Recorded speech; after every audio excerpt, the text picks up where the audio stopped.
Hello and welcome to a week 5 edition of the Last Minute Stream. My name, of course, is Adam Levitan. As always, I'm joined by Evan Silva. Good morning, buddy. What's going on? What's going on, man? Kind of a light news Sunday morning, but all of our news kind of came in on Friday. It was a crazy Friday, but not too crazy Saturday and not too crazy Sunday morning. So I think it'll be relatively easy to break down. We'll just talk about a bunch of situations, games, and players. I think that one thing I'm finding about this slate as I'm making lineups is there's a lot of different ways that you can go. Like I'm not sure there's more than 3, 4, or 5 guys that are going to be heavily overlapped on DraftKings in cash. I think you can go a lot of different ways. You can pay up at wide receiver. You can find your way onto 2 or even 3 expensive running backs. It all depends on how you feel about some of this cheap values, such as Kiki Kute, such as Auden Tate, such as playing Will Fuller in cash, such as Javon Wims or Keyshawn Johnson, and then also how you feel about some of these running backs that we're going to talk about, such as David Montgomery or James White. So I think there's a lot of different ways that you can go. I think it's a good week because there isn't anything that's obvious. And I think that there's going to be a lot of chances in cash to not have a lot of overlap. So it's interesting.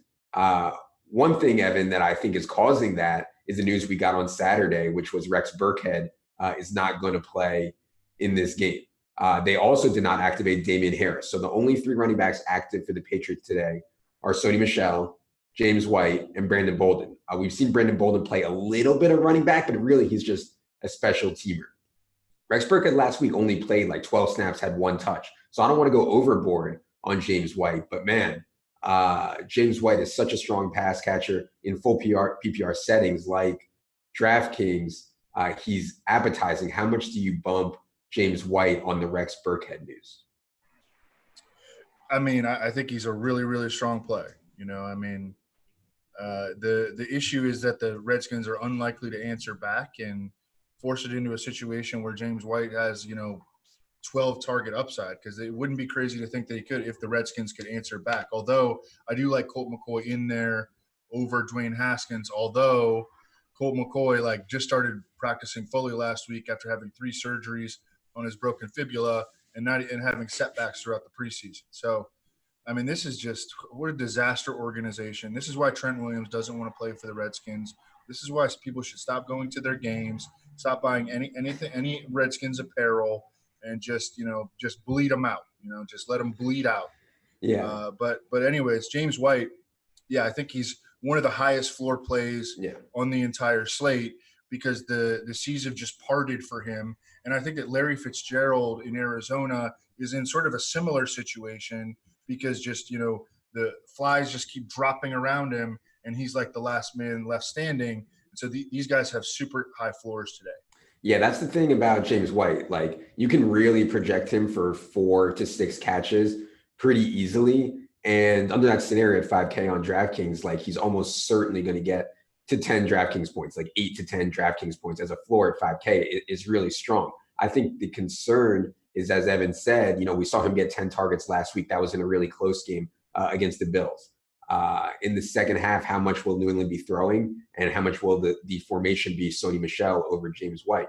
And that's really the concern. I mean, I've seen Tom Brady throw in all kinds of situations, but if there was ever a spot to get Sony Michel going, though, Evan, I mean, this game against the Redskins, Sony Michel does not fit the scoring system very well on DraftKings. Like, he'll literally need to get the 100-yard bonus plus a touchdown to get over 20 points. But he really has a good chance there. Do we move Sony Michel up? Are you more interested in Sony Michel now that Rex Burkhead is out?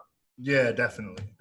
And the Patriots have continued to kind of force the issue with Sony Michel, even though they're really not built to be a running team anymore. Losing James Deflin, losing essentially 3 offensive linemen, or at least 2 because they lost their left tackle and their center, and then the right tackle Marcus Cannon has been in and out. But at least 2 offensive linemen. They're not built to be a running team anymore. So, but they're going to be in positive game script in this game. So I think that they're going to continue to force the issue. Sony Michel, could very well continue to be inefficient. He could also be, efficient, as we've seen, like volume. When you're getting volume, like, it can go either way. Yeah. And this is a a very unimposing Redskins defense at this point. So I definitely think the carries are going to be there for him, and then it's just going to be a matter of the process, the opportunity is going to be there, and then the result is it's nebulous. We're going to figure it out after the game, and we can say who's smart after the game and who was dumb after the game. Yeah.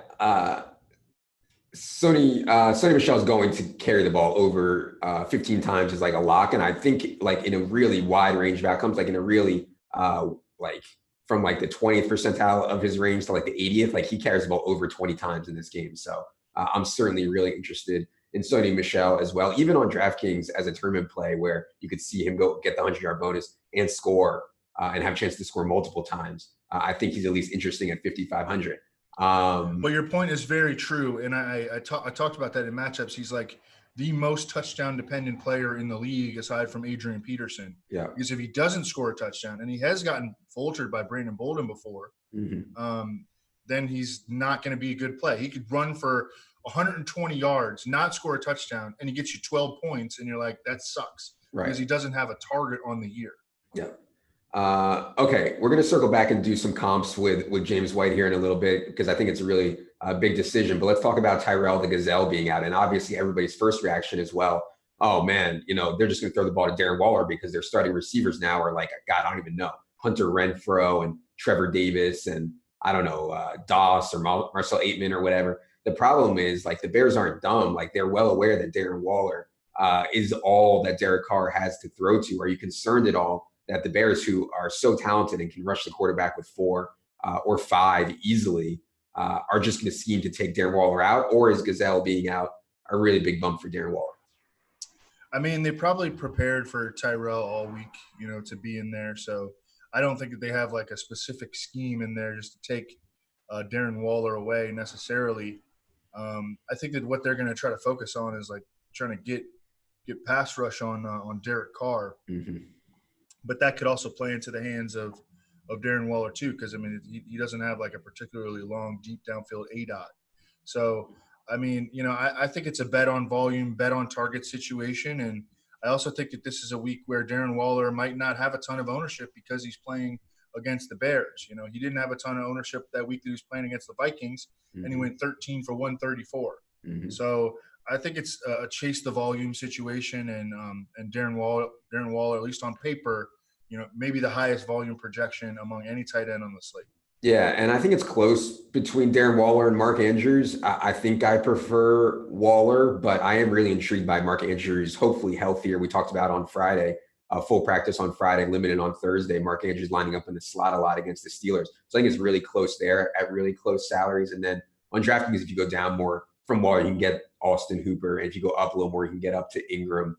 Obviously, pricing on FanDuel is very different because like Hooper is the most expensive and all these guys are in a pack, and Evan has been adamant that he thinks Ertz is the best one there. I tend to agree if the price was not an issue at tight end. But yeah, I'm okay being a little low on Waller here, just in the fear that the Chicago defense just, lets them do absolutely nothing. But yeah, I think it's really close. Other news that we got, Evan, Kenny Stills going to miss this game, and I'm excited about that because I have been a Kiki Kute truther. Anytime Kiki Kute plays over 60% of the snaps, he has seen 6-7 targets at a minimum from Deshaun Watson. And he's been hurt so much that's only been like 3 times in his career. So we don't have a big sample here. But when Kiki Kute has been out there, he has been targeted a ton. And the way Atlanta plays defense is force everything underneath. Like I actually think the way Atlanta plays defense sets up better for Kute than it does for Will Fuller. And that's not taking anything away from the spot for Will Fuller. I like Will Fuller. But man, I actually think that the actual matchup is better for Kiki Kute than Fuller. You got to talk me off the ledge here, though, because I'm thinking about doing some dangerously expensive things with Kiki Kute. Yeah, and I mean, look, I think that when we are going to put a Kia on Kiki Kute, I think that he. I think that he's a good play, man. Like with these plays, I always try to think, play devil's advocate. How could it go wrong? It could go wrong if he doesn't get as much playing time as we, expect or think that he should, because the Texans use more 2 tight end sets. They go with Jordan Akins and Darren Fells on the field together. If they try to run the ball against Atlanta a lot.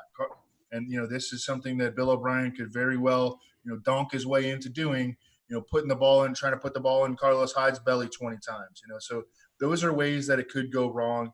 But I really, really like it. And I'm also a Kiki Kute truther along with you. So, I'm just playing devil's advocate, but I do like him a lot as a play. Yeah, I mean, if you look at the target shares for the Texans last week, I think Carlos Hyde had something crazy like 5 targets. And you mentioned Akins and these other tight ends that they're targeting. And then obviously Fuller and Hopkins are going to get there. Duke is going to come in and get his. So it's not like they're so thin they have to throw the ball to Kute. I guess my point is that Watson has shown a tendency to want to throw the ball to Kute when he's been out there.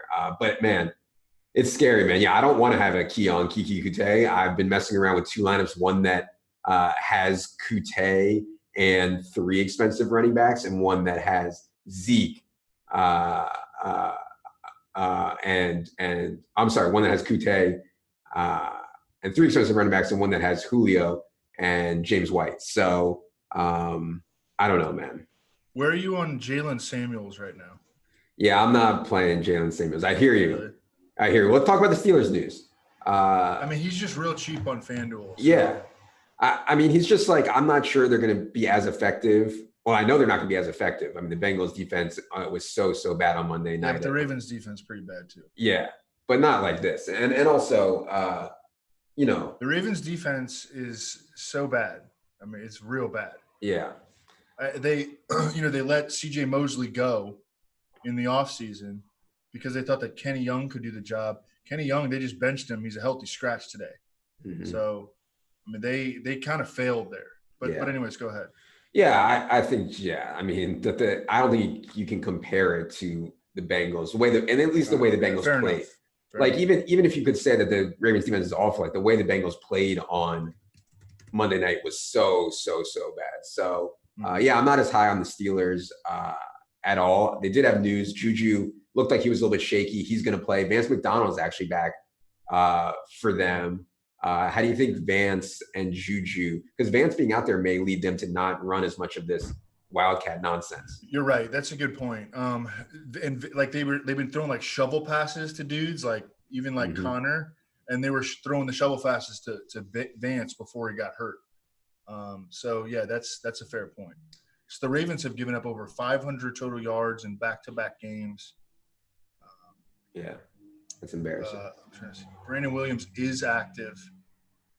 He's been a huge difference maker for the Ravens front, although he was in there for that game against Kansas City where they ran all over him. But go ahead. Yeah. I just think Jalen Samuels' touch count is a little bit thin for me, but I hear you. I mean, he can score in a lot of different ways. I wish James Conner was out. I would have just blocked Jalen Samuels everywhere. That would have been awesome. But no, James Conner looks like he's fine. I mean, not on the injury report and practiced full Friday.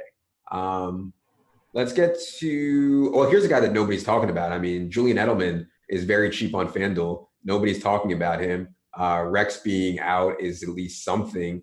Have you thought more about the Patriots wide receivers? I do have a little bit of Josh Gordon in tournaments on DraftKings. I think Philip Dorsett is just a little expensive for me, but I don't hate it. But Julian Edelman is going to be there. And as I said, we've seen Tom Brady throwing the ball like up 35-7 in the fourth quarter before. It wouldn't completely shock me.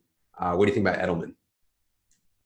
Yeah, that would be nice to just see Brady in the past just give the Redskins what they deserve, just give them all they can handle, drop like a 50 burger on them, especially coming off the game against the Bills where their offense just sucked, They could use this as like target practice. It'd be a beautiful thing. Yeah. But yeah, I mean, I'm probably going to end up being too chalky, but like my receiver exposure is way too narrow this week. And it's like all in that Houston-Atlanta game. Mm-hmm. And Fitz. It's going to end up being just massively chalky, don't you think? Yeah. And on FanDuel specifically, Larry Fitzgerald is going to be very chalky. Yeah. With the Patriots, I mean, I think they're awesome. Like, I got like Gordon and Dorsett and like season long everywhere, just starting them. I don't even care, like starting them together on the same teams. Mm-hmm. Edelman's kind of similar to White in that you know that there's a pretty strong floor there. And the Redskins have just been getting absolutely torched in the slot. They were using a rookie, Jimmy Moreland, in there, 7th-round rookie for a while. Then Fabian Moreau was in there. He got hurt. But then it's just like, are they going to continue to throw the ball in the second half? They might not. They might try to fire up their running game. So I don't know. I think that Edelman is a real solid play, but just questionable ceiling, like high floor, questionable ceiling. Yeah, for sure. Michael Gallup, 3 weeks or 2.5 weeks after knee surgery, is back. I think they wouldn't let him out there if he wasn't going to be a full go. There were some whispers that maybe he'd be limited. I doubt that. Like, why put him out there if he's not ready to play ball? The matchup for Michael Gallup and Amari Cooper is not as good as the one for Ezekiel Elliott, but I think Ezekiel Elliott's going to be very highly owned, and maybe Amari Gallup will not. How much do you upgrade Dak with the Gallup news? And is Gallup in play? Because, guys coming off injury are almost never owned like this, Yeah. Rich Rebar has done a study on this before, like players that are coming back from multiple week injuries and then their first game back, just super, super low floors, lose, a big percentage of off their expected value. I like that better for Amari Cooper because it reduces the chances that he gets shadowed by Jair Alexander, who really hasn't done a whole lot of shadowing this year. Now that's in play this week because Kevin King, their number 2 cornerback, is injured, although he got upgraded from doubtful to questionable on Friday. So that's probably a good sign. So I just like it better for Amari Cooper. Like I'm not trying to play Michael Gallup today. Mm-hmm. I'm just using it as, hey, I'm just going to kind of wait and see what happens because I'm not trying to use a dude 2 weeks off meniscus surgery. At the punt tight end position, stone punt on DraftKings. We talked about Noah Fant on Friday. My buddy, and I didn't even thought about this, and I wanted to run it past you. My buddy, I was with him yesterday. He was like, what about this Sprinkle dude on the Redskins? No Vernon Davis, no Jordan Reed. Sprinkle's going to play every snap. They're going to be trailing a ton. Can we sprinkle any sprinkle? I told him no, but I promised him that I'd run it past you. That's funny. Yeah, Jeremy Sprinkle. I remember I was watching Hunter Henry at Arkansas, and Jeremy Sprinkle at times would stand out. I'm making sure I'm getting this right. Yeah, he played for Arkansas. Yeah, they both played for Arkansas. Yeah. I 5th-round pick in 2017. He's going to be out there a ton. That's what you're getting into. You're getting into a situation where you're betting on a dude who has no production. Do we even play? We didn't even play him in preseason, do we? No, I didn't think. Yeah, no. People were trying to play Sean Culkin last week. You guys, Noah Fant is 4,600 on FanDuel or 40. Yeah, something like that. And he's 20. Noah Fant's 2,800 on DraftKings. Yeah. Oh man, come on, just play Noah Fant. Yeah. Just play Noah Fant. Yeah. Agreed. Okay, the Diggs news. I don't know if that changed anything. That's kind of as expected. It's just. One thing about the Minnesota passing situation is of course, they're not going to change their offensive philosophy because Steph Diggs bitched. The only way they're going to change their offensive philosophy is if they get behind. So I think Daniel Jones can play well here. It wouldn't shock me at all if the Giants got out to a 14-0 lead. And that is how you start to see production from Diggs and Thielen.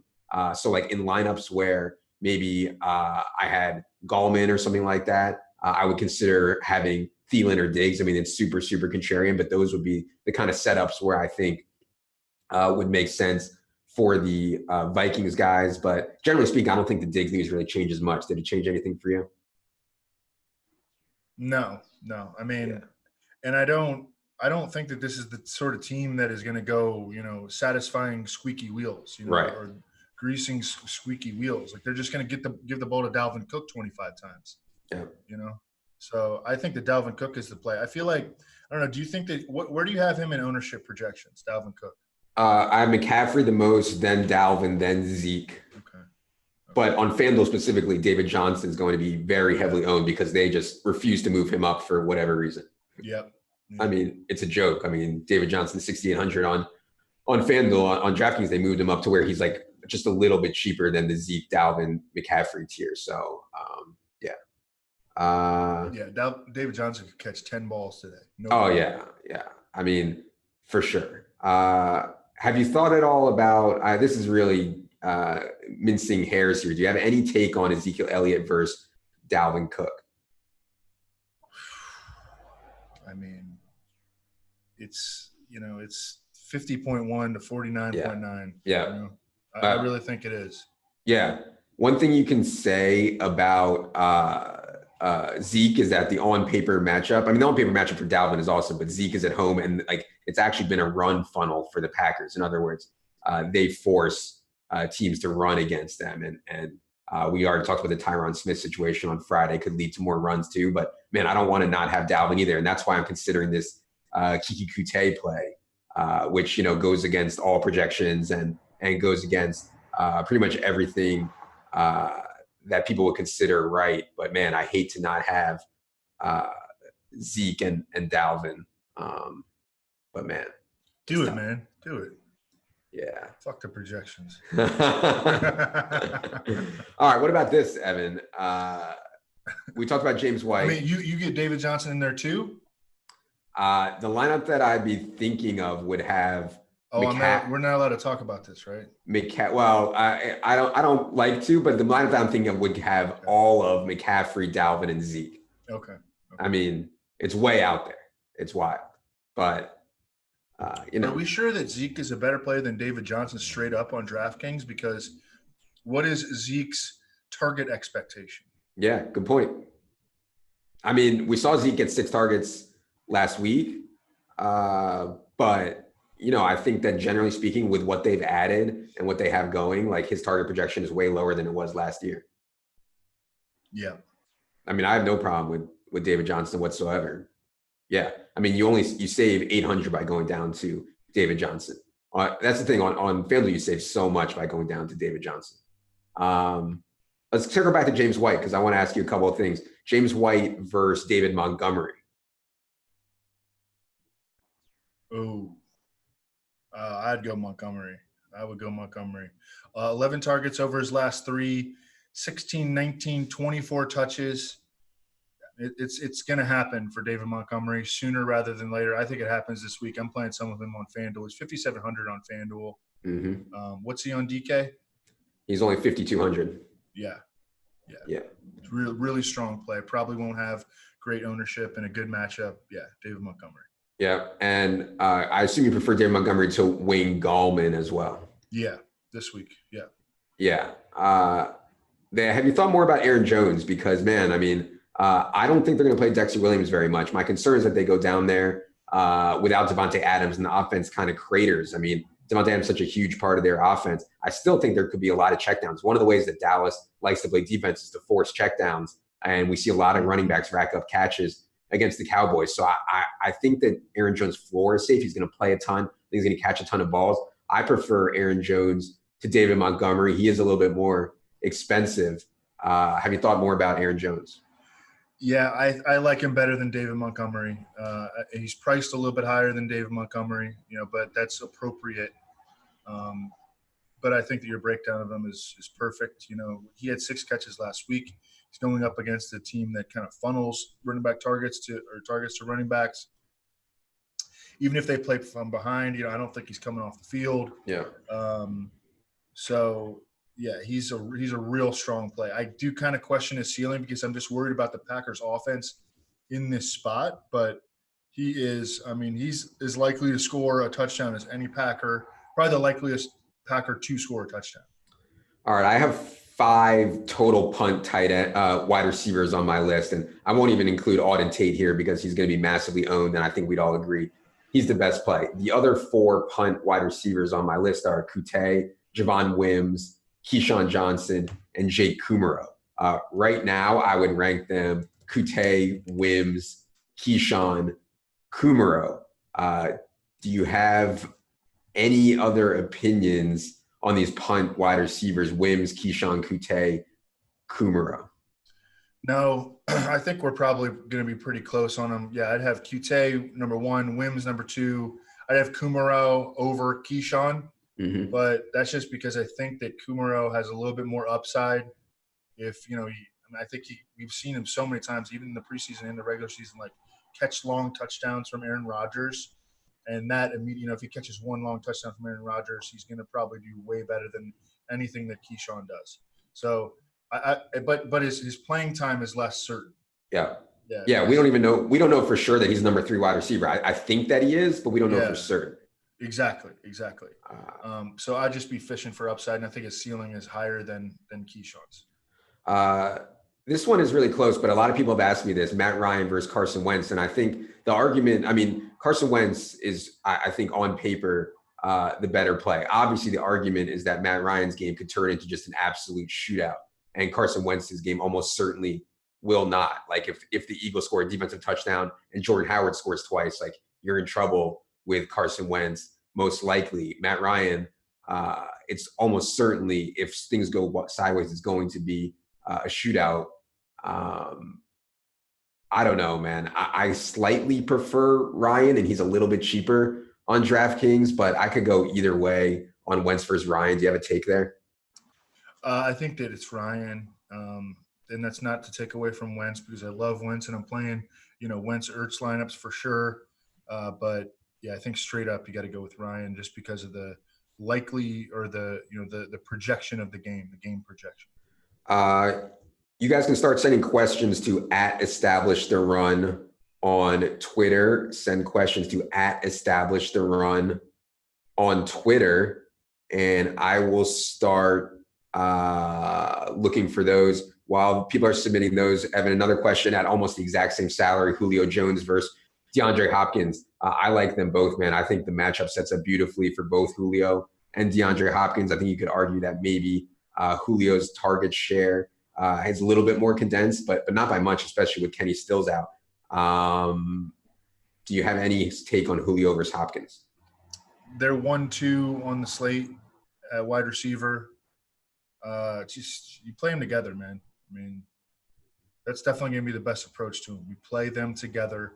If you absolutely have to choose one, I guess I would I could deal with using Kenny Stills' absence in the slight favor of DeAndre Hopkins, but Julio has played better so far. Mm-hmm. But I think I would just use the Stills thing as the tiebreaker. All right, let's get to some questions here from Teeny Tiny. He says, Mark Andrews or Austin Hooper? I think that's really close. I don't love this matchup on paper for Hooper. I still think I'm going to play him a bunch. I might even have him in cash just for price. But Mark Andrews, I like the actual matchup better against the Steelers. Do you have a take on Andrews versus Hooper? I have kind of a bias against Austin Hooper right now because he's the highest priced tight end on FanDuel. And it's like, it's tilting me a little bit. And I'm not going to play him. And he's probably going to go off in this massive shootout game. Yeah. But Hooper, I mean, I think that Hooper's higher floor, and then Andrews is higher upside, I think is the way that I put it. Adam Patterson asks, is Noah Fant too thin for cash on DraftKings? I've found some lineups that land on Noah Fant in cash on DraftKings. I mean, he could legit get you 4 points, but he's also only 2,800, and it's not like we have a standout play at tight end. So I've heard of worse ideas. I prefer to have a higher floor in my cash lineup at every spot, but I don't think it's the worst idea I've ever heard. Yeah. His floor has been around like 3 for 30, which you could probably deal with at 2,800, right? Yep. We did see them throw him a screen pass last week that he took to the house. That was pretty awesome. I mean, he's top 7 or 8 among tight ends in routes run. He's going to be out there a ton. And then the Chargers have had the issues at safety, missing Derwin James and missing his backup, Adrian Phillips. So yeah, I really like Noah Fant. I really like Noah Fant. From Poopy Duty, he says, thoughts on using Austin Eckler or Adam Thielen in the flex on DraftKings, trying to be contrarian for tournaments. Yeah, I have both Eckler and Thielen. I have 8 tournament lineups today. I have at least one with each of Eckler and Thielen. I think Eckler is, forget about like a contrarian tournament play. Like Eckler's just a good play. I really think that Melvin Gordon's only going to play the Tremaine Pope, the Justin Jackson role, and Austin Eckler is going to continue to play his role. So he's just like a legit good play. Thielen is a leap of faith that Kirk Cousins is going to throw the ball, 25 to 30 times. But yeah, I think they're both fine. I'm totally with you. I think that Austin Eckler, and maybe you don't have to go there because we've gone through so many good options and that Adam has laid out, in particular at running back on DraftKings. But I think that Austin Eckler, in a normal week would be in play as a cash play. I mean, I think that he's totally legit. I think he's got a floor of 15 touches, and I think he could get up around 25 today. Yeah. And it's a good matchup and everything else. And the dude is an absolute baller. And now he's bought, like, he came up, he's a UDFA, man. He's like a self-made man. He wasn't a first-round pick. He wasn't a 5-star recruit to Wisconsin. He's not complaining about getting over $5 million per year. He's making less money per year than Justin Jackson, who's got a torn calf, his backup, his broken backup. He's making less money than his broken backup. So he's out there fighting. You remember Matt Breida last year playing on he's got like casts on both shoulders. He's got a high ankle sprain on both of his ankles. He's out there averaging 5 yards per carry, this UDFA out of Georgia Southern. I mean, this kind of stuff matters to these dudes. Austin Eckler is a battler. He's a warrior. Yeah. And such a good pass catcher, which is just, obviously something that I look for anytime I'm playing DFS. From Alex, he says, thoughts on Mike Williams as a low-owned GPP dart. Mike Williams is only 4,500. He is back. I mean, dude's banged up for sure, I think, but he's going to be out there. He's going to play. And Philip Rivers likes to throw to him in the red zone. Any thoughts on Mike Williams, especially if we see Chris Harris really shadow Keenan Allen? Yeah, the health. He's never been a big target guy. Just not my favorite play. But, I mean, he can score touchdowns. He's always been a touchdown scorer. Yeah. Konami QB for season-long question, James Conner or LaShawn McCoy? Yeah, I mean, after Conner got taken off the injury report and then Damian Williams is locked into play, I think that you go with James Conner. Mm-hmm. Another season-long question from Sam Perry, Sammy Watkins or Josh Gordon? Ooh, what do you think? It would be Sammy Watkins for me. I just always lean. Well, I typically lean Chiefs. I understand the Patriots are going to hang a huge number on the Redskins, but I would lean Chiefs. Yeah, I think both guys are in the buy low model. Sammy Watkins a little bit higher. Love using slot receivers against the Colts. And Watkins is 70% slot right now. I hate that he got downgraded on Friday's injury report, but it sounds like he's going to play. Make sure you have someone in reserve. Jordan Wilkins could be a guy who's on the waiver wire right now. Hopefully you have DeMarcus Robinson. The guy on Friday night on Monday night would be Dante Pettis. Deebo Samuel. Just make sure that you have a backup plan just in case Sammy Watkins is inactive. I hate those late week downgrades, man. Anya Huckleberry, is Alex Erickson from Cincinnati too thin for GPPs? Yeah, Alex Erickson is going to be the number 3 wide receiver, and he's played a lot of slot. We played him in preseason before. He's he's not some young up and coming prospect. He's been around for a bit. I don't know. It seems a little thin to me, but if this game really shoots out, and I do think the Bengals are going to play well, it's not the absolute worst idea I've heard. I mean, do you think Alex Erickson can get 6 or 7 targets in this game? Yeah, but what is he going to do with them? Yeah. He's never really been a big play guy. He's like a real poor man's Amendola. Yeah. From Stevie, he says, gun to your head, Will Fuller or Curtis Samuel on DraftKings. I'm going to go with Will Fuller, but I do think Will Fuller is going to be a bit over-owned relative to how many big plays Atlanta's defense gives up vertically. That said, I think Will Fuller for sure is a better play than Curtis Samuel. What do you think? Samuel, the number 2 receiver in the buy low model this week. Shoot. I don't know, man. It's a tough one. I would go with Fuller too. Just so many air yards, so many unfulfilled air yards that he's got to start catching some of these.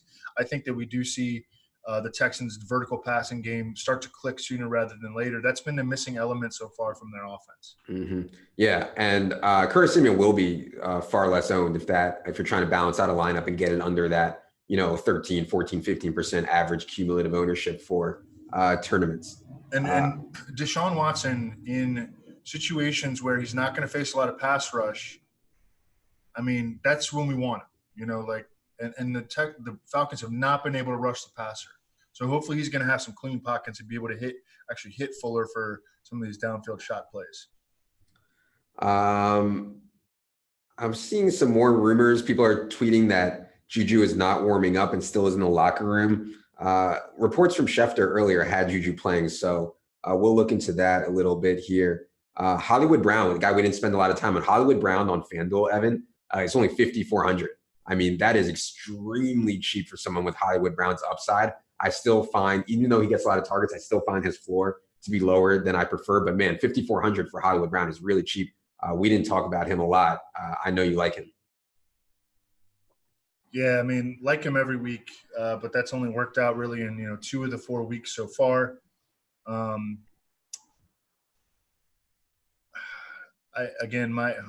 wide receiver exposure is so freaking narrow right now. It's dangerously narrow that I don't really have any of them. I'm playing like Calvin Ridley over him, which is probably a mistake. I think this is a Calvin Ridley week. Yeah. Oh, yeah. Oh, yeah. Oh, yeah. It's definitely Calvin Ridley week. Calvin Ridley. It's great matchup for the way that Houston plays defense. And I mean, God, Calvin Ridley. If I had more balls, I would play Calvin Ridley over Fuller. He has 400 more on DraftKings, but I mean, love Calvin Ridley.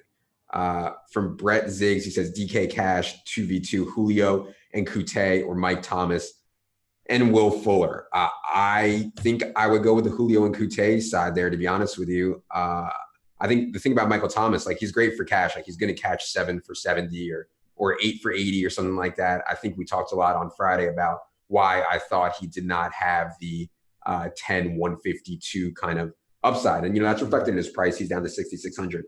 But I don't think it's the same ceiling that we normally see. That said, Tampa has been so lights out against the run game. So Julio Qt for me too. Yeah. Best stacking partner with Tom Brady today. I mean, that's impossible to say. Yeah. They're all good. They're all good, man. And it can be White and it can be any of the 3 receivers. Yeah. Who really – I think that Gordon probably has the highest ceiling. So I guess I would go with him. But, I mean, he's very stackable with James White. I mean, And I like playing him with James White because you could luck into like James White's probably going to get like 3 or 4 carries in this game or 5 carries in this game. And so you could luck into like, 8 James White catches and like a rushing touchdown. You know what I mean? So you could get both ways and then have him catch a touchdown. That's obviously what you would need. Yeah. White might actually be the best straight up stack partner for Brady. Yeah. Okay. Let's see here. Dave Rolls, too thin to go 3 sub 4K wide receivers and DK cash. Goal would be to get 3 expensive running backs. That's exactly what I've been dealing with. For me, it's either, and projections are going to tell you not to play 3 of these cheap wide receivers in cash. I mean, it's just not. It's likely not quote unquote right. It doesn't mean that it can't work and we can't think outside the box if we're higher on Kute and Auden Tate and some of these other guys than somebody else. Let's see. Oh, we didn't talk about Leonard Fournette. I think people are going to want to play Leonard Fournette, Evan. I think we both have a fade on Leonard Fournette. It's a bit of a scary fade, but I think he's going to be owned. Are you scared with this Leonard Fournette fade? I mean, given the usage. Yeah, I'm not playing him, but yeah, it's a little concerning. I mean, he had the big game last week. He still doesn't have a touchdown. So I think the touchdown regression is going to hit him real soon. It could hit him hard, like with a 2 or 3 touchdown game. Panthers haven't been great against the run. They've been great against the pass so far, but they have a ton of talent up front. I mean, I'm good with it in GPPs, absolutely. I would not discourage anyone from doing it because I really think that the touchdown regression is going to hit them hard very, very soon. Season-long question from Zom Pete, Vance McDonald or Noah Fant? I'm a little bit worried about Vance McDonald's overall health, but it seems like he's okay. Vance McDonald, Noah Fant, season-long. Yeah, I mean, with Mason Rudolph like not throwing the ball downfield, I just give Vance another week, and if he has a good game, I wouldn't get pissed at myself or anything. Like just be like, look, I'm trying to make the best plays that I possibly can, and know if Vance healthy, and we don't know if Vance McDonald's healthy, and then Hmm. if Vance McDonald's healthy, then we can go back to Vance McDonald next week. Dawson Knox. I know you mentioned Dawson Knox on Friday. Is Yeah. Dawson Knox at 3,100 too thin from John Russell? I actually didn't spend a lot of time looking at Dawson Knox, and maybe I should have. Why don't you tell the people? 4,800 on FanDuel. Amazing athlete. His playing time has gone up every single week. He's going to be about a 75% player today, I think. The Titans, despite having Kevin Byard at free safety, is really more of like just a playmaker at this point, as opposed to like a guy who's going to shadow and take away your tight end. Um, they have been fairly giving to tight ends so far this year. And I mean, just last week, Austin Hooper with another big game against them. So yeah, I mean, I definitely am in on him this week. Somebody asked about Chase Daniel and cash. One thing about when you're making lineups is like think about the money that you save. Like, yeah, Chase Daniel's very cheap in a vacuum. He's 4,800. However, you only need to find like 900 more to get to Matt Ryan, and like you just can't compare that for $900. Like, think about the difference of 900 at running back or wide receiver. Like the tier of player is not the same tier of player that you get by spending 900 more to Matt Ryan. So as DraftKings has condensed quarterback salaries, it's making less and less sense to like punt it off with guys like Chase Daniel, in my opinion. Yeah, I mean, and aren't you're aiming for the 300 bonus, right? The Yeah. 300-yard bonus. Like, Yeah. how many times does Chase Daniels get to the 300-yard bonus? How many times does Matt Ryan get there in this particular week? I mean, Matt Ryan has like 5 straight 300-yard games going back to last season. Chase Daniel, does he even ever have a 300-yard game? Yeah. From Dubias, he says, why no Jordan Akins love as a punt tight end in a shootout game? I mean, it's definitely not crazy in tournaments, I don't think. The thing is that he's been between 2 and 5 targets in every game, and he shares time with Darren Fells. So he's like a timeshare tight end. He has big playability. We've seen that he's actually drafted by Major League Baseball, fairly high draft pick. He's a very good athlete. He came out, he's like 25 or 26 when he came out. But he stepped in and shown that he can play in the NFL. And hey, if you want to go that route, go for it, man. It's just the issue is he's been between 2 and 5 targets in all 4 games. We haven't mentioned Joe Mixon yet today. Sleeps asks, is Aaron Jones definitely the play over Joe Mixon? He says, I know Mixon is giving up snaps, but his touches seem to be pretty dominant over Gio. And that's a good point, even though, Gio plays 35% of the snaps. I mean, Mixon is the guy who's getting the touches. Aaron Jones versus Mixon. I think I'd go with Mixon, but it's awfully close. I understand that Gio doesn't get the ball as much when he's in, but it just always does put a cap on Joe Mixon's ceiling that he's always going to lose this 30 to 40% of the snaps to Giovanni Bernard. Whereas I think that Aaron Jones could play every single snap this week.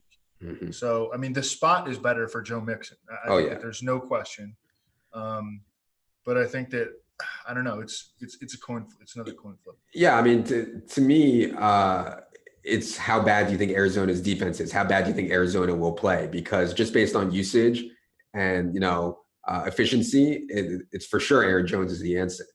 It's only when you bring matchup and plays run into play. So I personally think since he's going to play well in this spot, but you have to decide what you think about how Arizona is going to play.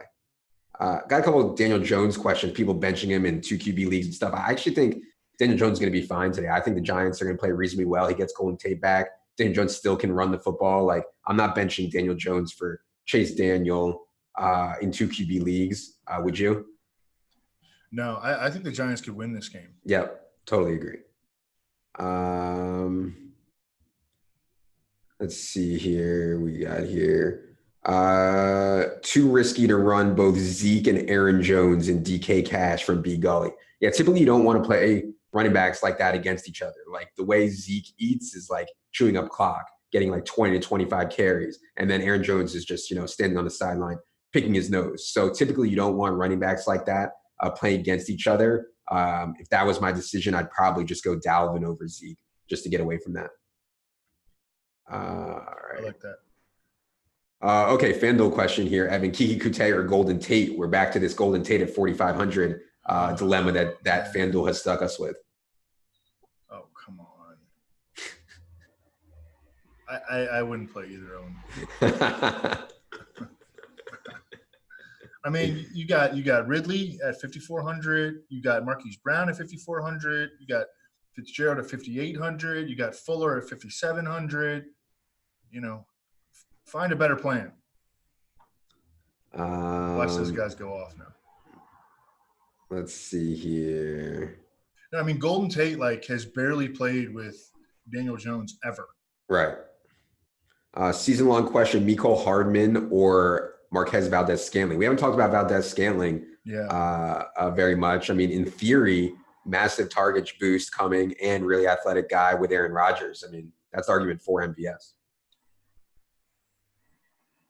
Yeah, I mean, again, I just worry about the overall construction of their offense. Is Valdez definitely going to get these targets? His price on FanDuel, I don't think, is that great. 6,300. In comparison to all those guys I just named. I mean, he's fine. I'm playing him in season long. It's not the easiest matchup. He's a tough one to figure this week. I mean, I just, you mentioned like the Packers run defense is really bad. It's been bad. It's been too bad. You can be giving in run defense, but there's a cliff drop that you can't fall off the cliff. And they're starting to fall off the cliff in terms of their run defense. And so I just worry about this being a game where the Cowboys have the ball for 38 minutes. Yeah. Punt defense is below 2,500 on DK. Yeah, I think 2,500, the Bengals are good. Kyler Murray's taken more sacks than any quarterback in the entire league, just drops back so many times with a bad offensive line. And then I don't hate the Steelers at just an absolute total punt, 2,100 home against Lamar Jackson, who can be mistake prone and who can run into a bunch of sacks. But I think the highest equity play would be getting to 2,600 for the Panthers if you can. Yeah, so those are the punt defenses that I like. Any cheap defenses that you're on besides those? Yeah, I think that Arizona and Cincinnati are both in play. Certainly the Eagles are my favorite. I like the Saints. I don't know where they're priced on DK. Where the Saints priced on? They're expensive, but I don't mind them. They're 3,400. Yeah. Okay. I'm doubling down on the terrible Jameis Winston take from last week because just. There's a lot of data that supports it in the matchups column. But, yeah, I mean, that's kind of where I am on defenses. I want to look at the list, though. Got a couple questions from people. They're worried that Zach Ertz could be shadowed by Jamal Adams. Is that possible? They want to know. No, I don't think that's how it's going to be. I mean, no, Jamal Adams is he's going to be used as a playmaker, a dude, always around the line of scrimmage. I'm sure that they'll match up some at times, but Jamal Adams isn't some shutdown coverage safety. I don't think it's going to be like that. Zach Ertz lines up in the slot. He lines up out wide. He goes in motion. Yeah. No, I wouldn't think and read into that too much at all. I did want to say that I wanted to ask you actually, what is the price on the Eagles defense on DK? They're 3,700 and the Bears are 3,800 and the Patriots are 4,300. Okay. I mean, I love the Eagles defense. There's no doubt. I mean, number one mismatch in Brandon's article for both offensive line versus defensive line and defensive line versus offensive line. Oh my God. Yeah. That's awesome. From Brendan, he says, DFS newcomer here with a basic ass question. Do you use up all your salary for each roster or do you not necessarily care? Yeah, I think I want to use up I'm fine leaving like 200 on the table, 300 on the table. I don't typically want to leave more than like 300 on the table when I think pricing is efficient. For smaller slates, 2-game slates, showdowns, or whatever, you're going to be leaving a lot more on the table. But on these full slates, with a lot of really good options, I would prefer to almost always never leave more than 300 on the table. All right. Yeah, it's kind of like a mental thing. It took me like a lot of years to be able to like be comfortable like leaving anything more than like 200 on the table. Yeah. And especially on the one gamers, Yeah. you can leave like 2,000. Like I had a good week like leaving just 2,000 on the table on a one gamer a couple Yeah. weeks ago. On the small slates, it's totally different. On the full slates, though, Yeah. I would definitely try to almost fill it up. Auden Tate or MVS and season long, that's pretty easily MVS for me. I mean, people are asking like Auden Tate, free square. Auden Tate's going to be massively owned in cash. And I think when you go for fades on guys in good spots that are 3,500 who are massively owned in cash and making a mistake. So I'm not going for an Auden Tate fade in cash, but I think in tournaments you can make cases for an Auden Tate fade just based on, issues with, you could see offensive line for the Bengals cratering. You could see Auden Tate, running a 4.7 and just not being that impressive, et cetera, et cetera. Yeah, he's like he's like a big slow guy, Right. So I mean, temper your expectations. I was talking with one dude earlier in the week. He wanted to play Auden Tate over Calvin Ridley. I'm like, come on, man. Yeah. Like, there's a line you got to draw. I mean, Auden Tate is kind of fun, but let's not go crazy. Cortland Sutton or Emmanuel Sanders, which one is Casey Hayward shadowing? Asked Andrew Leeser. I think it's an interesting question because last year Casey Hayward shadowed Cortland Sutton, but Emmanuel Sanders was hurt. So now I think it's they're both playing well. I think you can make a case that Manny's playing better. I kind of think that Casey's on Manny. The more that I thought about it, but man, I don't know, and I think it's hard to. I mean, we're not going to know is the bottom line. Yeah. So just don't stop thinking about it. Yeah. Yeah. I mean, we just don't know. Zeke and Javon Wims or James White and Michael Thomas? Yeah, these are the kind of questions that I'm grappling with also, that in about 8 minutes here, I'm going to go make my final decision on. I honestly don't know. The kind of cheap wide receiver, and then you get up to Zeke, or you play James White and you play kind of a more middling wide receiver. So I'd probably go with the Zeke side, but it's a tough one. Yeah. All right. I'm getting a lot of questions about DK Cash. The brand is strong. I love you guys. Season long, Josh Allen or Daniel Jones? Josh Allen. I think that Josh Allen, John Brown is a good, or even Josh Allen, Dawson Knox is a good contrarian quarterback stack this week, because I think that the quarterback ownership is going to be more narrow than it has been all season. I think it's going to be a lot of Ryan, a lot of Watson, and a lot of Wentz. Yeah. And so going off the board, even to a guy like Lamar Jackson, but certainly to Josh Allen, who has monster upside. I mean, he could rush for 2 and throw for 2, and then he's the quarterback 1 on the week. It's not a pushover matchup at all. But he doesn't really need his team to score 30 points to go off in fantasy. So I like Josh Allen a lot this week. Yeah, nobody's gonna be playing Josh Allen this week. People think Tennessee's defense is good. He was questionable all week. Like, nobody's playing Josh Allen at all. MVS versus Allison. MVS for me, and we've talked about just the athleticism difference between MVS and Allison, and I would just bet on that. Yep. Thoughts on Mike Evans in GPPs? We haven't talked about Mike Evans and Godwin much at all. I don't think they're going to be very owned. Man, Godwin deserves to be owned in the slot against PJ Williams. Yeah, he should be really, really owned. All these good receiver plays that I have like none of them. I'm hating it. Hollywood or Calvin Ridley? Yeah.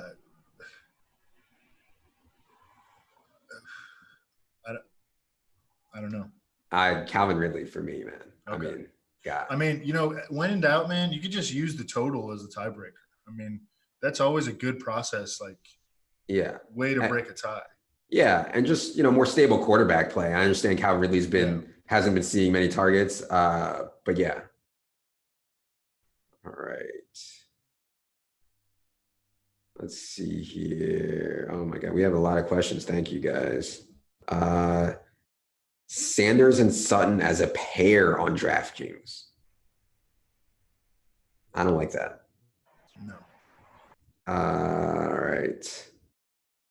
Season-long half PPR, Sony Michel, Tyler Boyd, or Chris Godwin. Sounds like you have a pretty good team. We haven't mentioned Tyler Boyd, Evan. I love this spot for Tyler Boyd, man. Like, Yeah. God, if you think the Bengals are going to play well, which I do, like I think a lot of it's going to go through Tyler Boyd, and Tyler Boyd gives you great leverage off of Auden Tate. So, Yep. yeah, I like Tyler Boyd a lot. I don't know about the season-long question, though. Sony Michel, Tyler Boyd, or Chris Godwin? Godwin.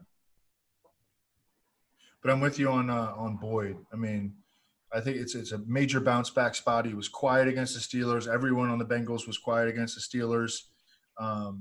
And I like Dalton as a tournament play this week. I mean, I think they're going to bounce back and look a lot better. What a terrible performance by them on Monday night. All right, we're just going to take a couple more here, and then I'm going to go decide whether I'm going to have a key on Kiki Kute or not. From Steve Boynton, he says, do you prefer Calvin Ridley or Will Fuller on FanDuel?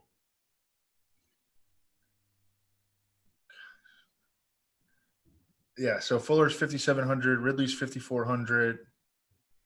Man, I mean, I'm just trying to, scatter them both. Like, yeah, that's what I'm trying to do. I like them both. Yeah, I think from a straight matchup perspective, from the way the teams play defenses, Calvin Ridley matches up better. Obviously, it's tough to click Calvin Ridley when he's seen, like one catch or two catches over the last 2 weeks or something like that. Yeah. Is Hollywood Brown okay in FD cash from Matt? Yeah, so this is like a cash concept. Like when he's that cheap as he is on FanDuel, it's okay, I think, to play Hollywood in cash and just give yourself more variance, give yourself more of a ceiling. Like you don't have to only play, guys like super boring guys in cash. So especially when they're real cheap. So I'm okay with Hollywood in FanDuel cash specifically. I would not do it on DraftKings. Yeah. Jameis Winston or Andy Dalton, 6 points per pass TD.